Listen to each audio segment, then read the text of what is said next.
Hello friends, स्वागत है आपका एक बार फिर से आपके अपने लीगल चैनल सोच पर प्रहार में। दोस्तों, मैं हूं एडवोकेट सनी शर्मा और आज के इस वीडियो में आपको बहुत ही इंपॉर्टेंट चीज़ें बताने वाला हूं। दोस्तों, एक मेंटेनेंस का रीसेंट जजमेंट आपके सामने रखने वाला हूं जहां पर पत्नी का मेंटेनेंस खारिज हो गया। और दोस्तों, इसलिए खारिज हो गया क्योंकि वो हाईली क्वालिफाइड थी और जानबूझ करके जॉब छोड़े हुए थी। तो दोस्तों, ऐसे जजमेंट्स की आपको दरकार होती है, आप अपने मामलों में यूज करना चाहते हैं तो इस मामले की सारी परिस्थितियां मैं आपको बताऊंगा। देखिए दोस्तों, अधिकतर मामलों में ऐसा होता है कि आपने डाइवोर्स का केस फाइल किया हुआ है और दोनों के बीच में कॉम्प्रोमाइज की स्थिति बन जाती है और हर एक ये सोचता है कि चले यार, लिटिगेशन में ना पढ़ना पड़े, कॉम्प्रोमाइज कर लेते हैं। लेकिन अमूमन यही होता है, जब आप कॉम्प्रोमाइज करते हो तो आप अपना डाइवोर्स का केस वापस लेते हो। यानी अगर आपका डाइवोर्स केस 6 महीने से चल रहा था, 1 साल से चल रहा था या 2 साल से चल रहा था, तो आपका वो केस तो बेकार हो गया, आपने विड्रॉ कर लिया। अब लेकिन बात भी नहीं बनी और पत्नी ने फिर 3 महीने बाद जाकर के एक पुलिस कंप्लेंट करा दी, तो अब क्या करोगे?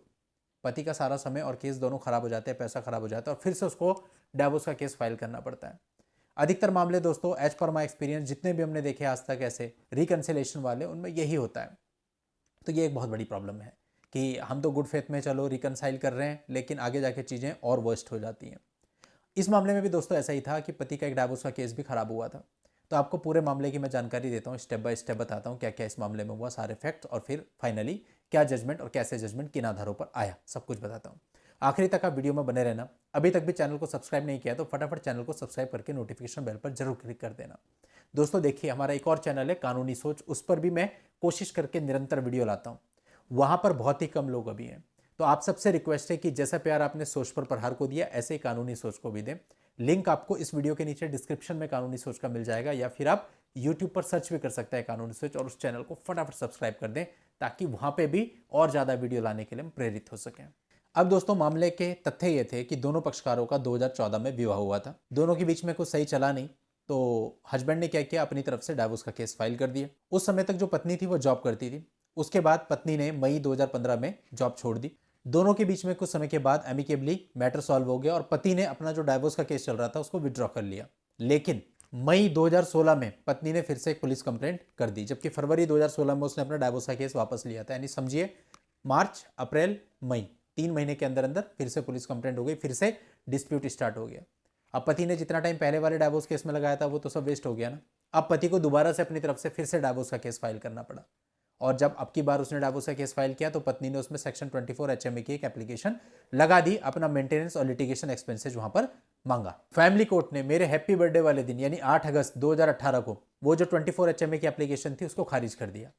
अब पत्नी इसके लिए हाईकोर्ट में गई अपील में, और हाईकोर्ट ने इस मैटर को दोबारा फैमिली कोर्ट को भेजा कि इसको आप फ्रेश तरीके से दोबारा से देखिए, दोबारा से सही तरीके से ऑर्डर कीजिए। अब फैमिली कोर्ट ने सारे तथ्य और परिस्थितियों को दोबारा से इवैल्यूएट किया। अब फैमिली कोर्ट ने देखा कि जो पत्नी है वो पहले जॉब करती थी और मैरिज के बाद भी जॉब करती रही है, तो फैमिली कोर्ट ने फिर से सितंबर 2019 को ऑर्डर कर दिया कि उसे कोई भी मेंटेनेंस नहीं मिलेगा। अब जो पत्नी थी इस ऑर्डर के खिलाफ फिर से आई हाईकोर्ट में अपील में। अब हाईकोर्ट ने मामले को देखना था और पत्नी ने अपील में 35,000 रुपए पर मंथ अपने लिए मेंटेनेंस मांगा हुआ था और 55,000 रुपए लिटिगेशन एक्सपेंसेज मांगा हुआ था। अब हाईकोर्ट ने यहाँ जो तथ्य ऑब्जर्व किए वो इस प्रकार थे कि पत्नी ने मैरिज से पहले एमफिल किया हुआ था, बाद में उसने पीएचडी भी करी, प्रोफेशनल क्वालिफिकेशन उसकी कंप्यूटर्स में भी थी, जबकि जो हस्बैंड था वो नॉर्मल ग्रेजुएट था। At the time of marriage वो जॉब में थी, 12,000 रुपए पर मंथ सैलरी लेती थी। इस तथ्य से उसने इनकार नहीं किया है। उसके बाद फिर उसने खुद से जॉब छोड़ दी। अब पति ने कहा कि जो पत्नी है वो करंटली एमपी साहब के ऑफिस में काम करती है। पत्नी ने इस बात को बिल्कुल मना कर दिया कि नहीं करती है। अब पति ने 151 सीपीसी के एप्लीकेशन के साथ एक सीडी भी दाखिल करी जिसमें वो ऑफिस में काम करती हुई नजर आ रही थी। अब उसने फिर अपना वर्जन चेंज करने की कोशिश करी कि नहीं, मैं वहां काम नहीं करती हूं, वहां तो मेरी एक फ्रेंड काम करती है, मैं उससे मिलने वहां जाती थी और कभी कभी ऑफिस को देख लेती हूं। इस तरह से करके वो लेकर के आई। साथ ही उसने ये भी कह दिया कि वो जो थोड़ा बहुत काम करती है वो चैरिटी पर्पज से करती है। अब देखिए दोस्तों, अगर एक्चुअल में ये बात थी तो जब आप आए थे कोर्ट में उस समय पे आप इस बात को बताते कि भाई मैं यहाँ पे काम करती हूँ, चैरिटी पर्पज से करती हूँ, कभी कभी करती हूँ, तब तो ठीक था। लेकिन पहले जब हस्बैंड ने ये बोला कि आप एमपी साहब के ऑफिस में काम करते हो, आपने मना कर दिया। बाद में जब वहां पे सबूत पेश हो गए, फिर बाद में आपने ये वाला वर्जन ले लिया। तो ऐसे में कोर्ट के लिए विश्वास करना बहुत मुश्किल है। और अभी इस वीडियो के बाद में एक वीडियो आपके लिए लाऊंगा, उस वीडियो में आपको बताऊंगा कल एक केस में आर्ग्यूमेंट हुए, सेम इसी तरह की चीजें हुई हैं और उस वीडियो से आपको बहुत कुछ सीखने को मिलने वाला है। अब हाई कोर्ट ने कहा कि भाई एक तो वो हाईली क्वालिफाइड है, दूसरा वो काम करती है वो भी चैरिटी के लिए, अब उसने अपना ये वर्जन दे दिया, तो इस पर विश्वास करना बहुत मुश्किल है।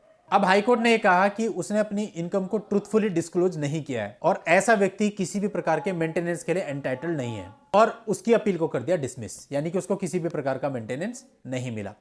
तो दोस्तों ऐसा होता है, आज के समय इस प्रकार के जजमेंट की कमी है, लेकिन दोस्तों ये जजमेंट आप सभी को हेल्प कर सकता है, क्योंकि आप में से बहुत सारे अधिकतर लोगों के मामले में ऐसा होगा कि पत्नी पढ़ी लिखी होगी, जॉब भी करती है या पहले करती थी, फिर जानबूझ करके रिजाइन कर दिया। तो ये सारी चीजें आपके फेवर में कहीं ना कहीं आ सकती हैं और परिस्थितियां सेम होने पर अपने मामलों में यूज करके लाभ भी उठा सकते हैं। आज के इस वीडियो में इतना ही। नेक्स्ट वीडियो में नई जानकारी के साथ मैं आपसे फिर मिलता हूं। तब तक के लिए goodbye and thank you for watching. Take care.